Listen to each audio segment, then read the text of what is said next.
सन्मान्य सचिन आहे. अत्यंत महत्त्वाची प्रश्न या निमित्ताने उपस्थित झालेला आहे. खरं तर आपण नेहमीच म्हणतो की म्हातारी मेल्याचं दुःख नाही, पण काळ चुकवता कामा नये. एकंदरीत ड्रग्सचा कशा प्रकारे हा नेक्सेस आहे ह्याचं एक उदाहरण मला वाटते ललित पाटील हे प्रकरणी होऊ शकतो. म्हणजे एक ड्रग माफियाला कसं हॉस्पिटलमध्ये येरोडामध्ये असताना पण देखील टीव्हीचा कारण दाखवून 7 महिने पाहुणचार एका हॉस्पिटलमध्ये करण्याची घटना होऊ शकते. ती घटना होत असताना त्याच वेळीमध्ये एमडीचा साठा ससूटच्या गेटवरती आपल्याला सापडतो. त्यानंतर तो असलेला आरोपी फरार होतो आणि फरार झाल्यानंतर देखील सभापती महोदय त्याचा वावर हे बाजूला सीसीटीव्ही फुटेज केल्यानंतर लेमन ट्री या हॉटेलमध्ये सापडतो. एक लोकप्रतिनिधीचा एवढाही आरोप केलं की लेमन ट्री मध्ये काही वेगवेगळे प्रकार पण चालू होते. मी ते रेकॉर्डवर ते बोलत नाहीये. तुमचा उद्देश चांगला आहे, तुम्ही कारवाई करण्याची भूमिका घेतली, सर्व काय झालेलं आहे. मूलभूत सभापती महोदय, 2च प्रश्न माझे या निमित्ताने की हा एक नेक्सेस झालेला आहे. तुम्ही बडतर्फ केलाय, सर्व काय झालेलं आहे. आजही ज्यावेळी आपण आता इकडे बोलतोय अंचल केमिकल फॅक्टरीवरती आपले पोलीस धाड टाकण्याचं काम करतायत. 107 कोटी रुपयाचा ड्रग्ज हे खोपोलीमध्ये आज सकाळी हस्तांतर झालेले. हा इंटरनॅशनल रॅकेट आहे आणि या माध्यमातून ह्याचा कुठेतरी सॅटेलाइट म्हणा किंवा नेक्सेस म्हणा हे आपण शोधू शकतो का? उपमुख्यमंत्री महोदय, हे आपल्याला चॅलेंज दिलेलं आहे या व्यक्तीने. म्हणजे हे व्यक्ती म्हणून तुमचा विषय नाही किंवा इकडे नाही, सभागृहाचा नाही, पण तो हे सरकार म्हणून की तुम्ही कितीही जरी काही जरी करा तरी आमचे नेक्सेस एवढे आहेत. फरार झालेला आरोपी पण सभापती महोदय 72 तासामध्ये हजर होतो आणि ते दक्षिण भारतामध्ये हजर होतो आणि हजर होत असताना लाईव्ह मीडियाला सांगतो मी पळालो नाही, मला पळून लावण्यात आलेलं आहे. म्हणजे ह्याचा अर्थ कोण ना कोण तरी कुठची तरी शक्ती त्याच्या मागे असावी किंवा होईल. आणि म्हणून या बाबतीतली जी तुम्ही बडतर्फ केलं किंवा काय कारवाई केली ही तेवढ्यापुरता मर्यादित न राहता ह्याला एका वेगळ्या इंटरनॅशनल लेवलनी बघण्याची भूमिका आपण घेतली पाहिजे. आपल्या पोलिसांवरती विश्वास आहे तरी देखील तुम्ही काही लोकांना बडतर्फ केलं. एक आरोपी विनय तैना होत्या, त्यांच्या ट्रीटमेंट करणारा एक डॉक्टर होता, त्या डॉक्टरांना पण देवकातेना तुम्ही अटक करण्याची भूमिका घेतली. परंतु ज्यांनी यांच्यावरती उपचार केला ललित पाटीलवरती ते संबंधित संजीव ठाकूर यांच्याबद्दल कुठची अटक झालेली नाही, काही झालेली नाही. माझा स्पेसिफिक प्रश्न असा आहे की ह्याचा नेक्सेस जर सापडायचा असेल तर ह्यांची नार्को टेस्ट, ललित पाटीलची नार्को टेस्ट, डॉक्टर देवकातेची नार्को टेस्ट आणि संजीव ठाकूर यांनाही देखील अटक करून आपण करणार आहात का? हा झाला एक प्रश्न. आणि दुसरा महत्वाचा आहे, मी परत एकदा बोलतो की हा नेक्सेस हा वाढत चाललेला आहे. इकडे आज औषध, इकडे एमडी मिळाले आहेत, इकडे ड्रग्ज मिळालेले आहेत, प्रत्येक ठिकाणी आहेत. आणि म्हणून ह्याचा इंटरनॅशनल लेवलला हे करत असल्यामुळे हे प्रकरण आपण सीबीआयला देणार आहात का? माननीय सभापती महोदय, जो प्रश्न या ठिकाणी भाऊंनी विचारला, पहिल्यांदा तर हे जे अधिष्ठाता होते संजीव ठाकूर यांना कार्यमुक्त करण्यात आलेलं आहे आणि त्यांना अटक करण्याची आवश्यकता असेल तर कुठेही मागे पुढे पाहिलं जाणार नाही. शेवटी आपण तुम्ही अटक करणार का आणि मी अटक करणार असं आपल्याला सभागृहात सांगता येत नाही, ती एक न्यायिक प्रोसेस आहे. पण त्या संदर्भात त्यांचे धागेदोरे काही जरी सापडले, कोणाचेच, त्यांचे व्यक्ती म्हणून मी म्हणतच नाही, तर निश्चितपणे त्या संदर्भातली कारवाई ही या ठिकाणी होणार आहे. आपण जे सांगितलं ती वस्तुस्थिती आहे की एक प्रकारे आंतरराष्ट्रीय स्तरावर हे षडयंत्र चाललेलं आहे. पुढे काही प्रश्न कदाचित आज ते चर्चेला येणार नाहीत, पण जसं मागच्या काळामध्ये आपल्याकडे किनाऱ्यावर वाहून आलेले काही आपल्याला ड्रग्ज सापडले, त्याच्यावर पाकिस्तानचा शिक्का आहे आणि त्याला म्हणजे जे काही त्यांनी पॅकिंग केलं होतं ते मेड इन पाकिस्तान आहे, आतमध्ये ड्रग्ज होते. तर एक हे षडयंत्र चाललेलंच आहे. पण त्याच्यापेक्षा सगळ्यात वाईट हे आहे की आपल्याकडे आपल्या देशातले लोक हे वेगवेगळ्या प्रकारे, कारण हे काय क्युरेटेड ड्रग्ज तयार करणं थोडं सोपं आहे, वेगवेगळ्या फॅक्टरीजमध्ये ड्रग तयार होत आहेत.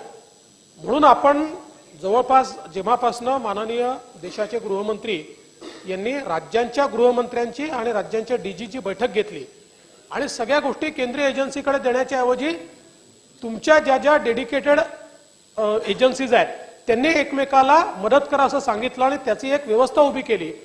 तेव्हापासनं वेगवेगळ्या राज्यांमध्ये इंटेलिजन्स शेअरिंग सुरू झालंय आणि त्यामुळेच आपण बघतोय की रोज आपण कुठे ना कुठे छापा मारतोय. त्या ठिकाणी ड्रग्सचा तो जो काही फॅक्टऱ्या तयार केल्या त्या आपण बंद करतोय. आता जो ललित पाटील आहे, या ललित पाटीलने देखील अशाच प्रकारे काही लोकांना केमिस्ट बिमिस्ट यांना धरून 2020 मध्ये फॅक्टरीच चालू केली ड्रग्सची आणि मग त्यानंतर तो पकडला गेला आणि त्यानंतर म्हणजे जे काही घडलं ते तर आपल्याला माहितीच आहे. त्यातले काही खुलासे मी नंतर देखील आपल्याला करणार आहे. पण मला असं वाटतं की आता या संदर्भात कुठेही कोणालाही पाठीमागे सरकार घालणार नाही, घालू देणार नाही, कोणी असू द्या. कारण हा आपल्या पुढच्या भावी पिढीचा प्रश्न आहे आणि ज्या प्रकारचा हा अटॅक, हा एक प्रकारचा अटॅकच आहे, हा आपल्यावर होतोय, याचा अतिशय कडक मुकाबला झाला पाहिजे. आणि म्हणूनच पहिल्यांदा आपण नॉर्मली लोक सस्पेंड करतो, पण या केसमध्ये आपण ज्यांचा थेट सहभाग मिळाला त्यांना 311 खाली डिसमिस करून टाकलेला आहे. आणि यापुढे सरकारची पॉलिसी हीच असेल की ड्रग्सच्या केसमध्ये कोणाचा थेट सहभाग मिळाला तर त्या पोलीस अधिकाऱ्याला किंवा कर्मचाऱ्याला त्या ठिकाणी डिसमिस केलं जाईल.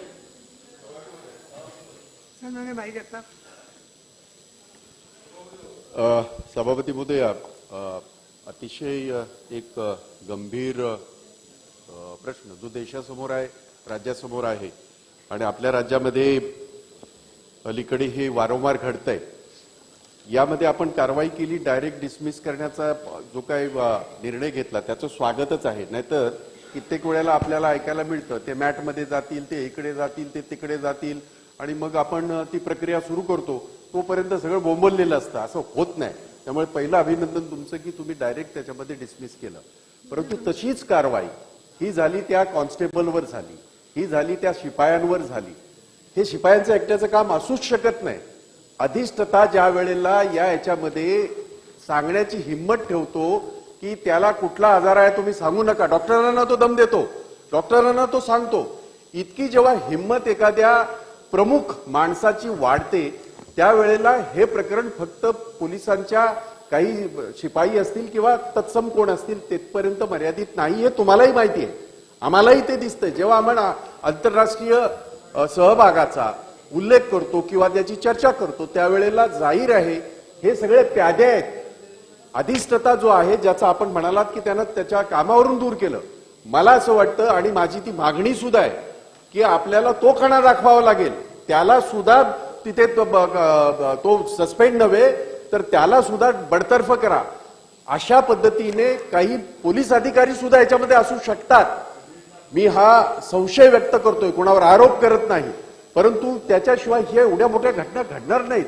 आज ते आपल्या 2 कोटी ह्याचं लक्षात आलं किंवा ते पकडलं गेलं म्हणून ते उघडकीस आले. आपल्या सगळ्यांना माहिती आहे, ज्याला आपण म्हणतो it's a tip of iceberg, खाली केवढा तरी हिमनद या ड्रगच्या या व्यापाराच्या माध्यमातून आणि या सगळ्या विष जे कालवलं जाते त्याच्या माध्यमातून आहे. आणि म्हणून हे जे वरचे अधिकारी आहेत त्यांना सुद्धा तशीच वागणूक आणि तशाच पद्धतीचं त्यांना बडतर्फ करणार का, हा पहिला प्रश्न. हा अधिष्ठाताच्या बाबतीमध्ये आहे. त्याबरोबर पोलीस खात्यामधले काही अधिकारी जे अशा पद्धतीने आहेतच, म्हणजे असं काही म्हणजे सांगण्याची गरज नाही. आपण कित्येक वेळेला म्हणतो की पोलिसांवर आरोप करू नका, शेवटी ते आपल्याला संरक्षण देत असतात, हे खरंच आहे. आणि मुंबई पोलिसांचं आणि महाराष्ट्र पोलिसांची इतकी बदनामी केव्हाही झाली नव्हती जितकी अलीकडच्या काळामध्ये ड्रग्सच्या बाबतीमध्ये जे होत आहे. आणि म्हणून या बाबतीमध्ये अधिष्ठता याला ताबडतोब बडतर्फ करणार का, आणि पोलीस खात्यामधले असे तत्सम अधिकारी ज्यांच्या अखत्यारीत हे सगळं ससून हॉस्पिटल असेल, एरोदात जेल असेल किंवा तत्सम या सगळ्या ज्या व्यवस्था आहेत त्याच अधिकाऱ्यांवर आपण कारवाई करणार का. सन्माननीय भाईंनी जो विषय मांडला अधिष्ठात्यांच्या संदर्भात, जर तेवढे पुरावे असतील तर बडतर्फीची कारवाई देखील केली जाईल, काही अडचण नाही. आहे नाही त्याच्यामध्ये आतापर्यंत जे काही याच्यात आलेलं आहे त्यामध्ये त्यांची ड्युटी होती, त्यांनी ते पाहायला पाहिजे होतं, इतके दिवस का आहे लक्ष दिलं नाही म्हणून केलाय. पण अजून तपास चाललेला आहे आणि त्याच्यामध्ये काही जरी सापडलं तर सगळी म्हणजे अंतिम कारवाई, कारण याच्यामध्ये कोणाला माफी देण्याचं कारण नाही, ती कारवाई देखील आपण करू.